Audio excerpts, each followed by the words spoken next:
কি আনছো? পুষ্পনি ডুবায় রাখছিলাম। জি দেখ। পানি ঢুকে নাই তো?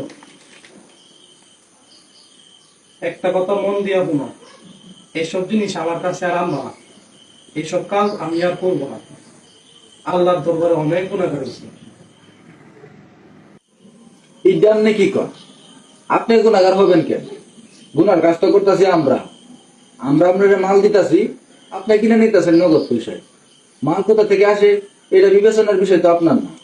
তার উপরে আপনি পহেজগার আগ্নি, 5 ওয়াক্ত নামাজ পড়েন, কপালে দাগ পইরা গেছে, আপনি তো সেল চালাই বেহেস্তে যাইবেন। তোমার নাম জানো কি? পিতা মাতার নাম রাখছিল বদিউজ্জামান, সবাই এখন বদি বইলে ডাকে। তুমি কথা বেশি বলো। কথা বেশি বলো মানুষ আমার একদম পছন্দ না। ফাজিল। যে আর বলবো না। কি আনছো? একটা একটা করে ভার করো।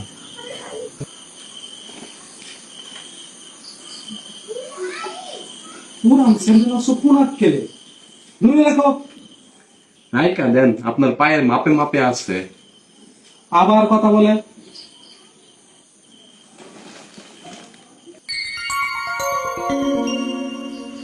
দ্রব্যটা কি?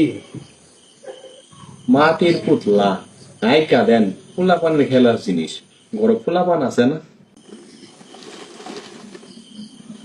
কি আনছো তেনা মেনা? দূরে রাখো। যে আমার উস্তাদের তো টর্চ জ্বালায় দেই খানে নাই, অন্ধকারের মধ্যে যেটা হাতের কাছে পাইছে উঠায় নিয়ে আয় করছে। আরে তোমার এলে তো কথা না বলে থাকতেই পারে না। এই তুই বাইরে যা যা। যে আর কথা বলবো না, একটু বসি, একটু দেখা যাই, অনেক কষ্টের ফসল। এই তুমি একটু বাইরে যাও।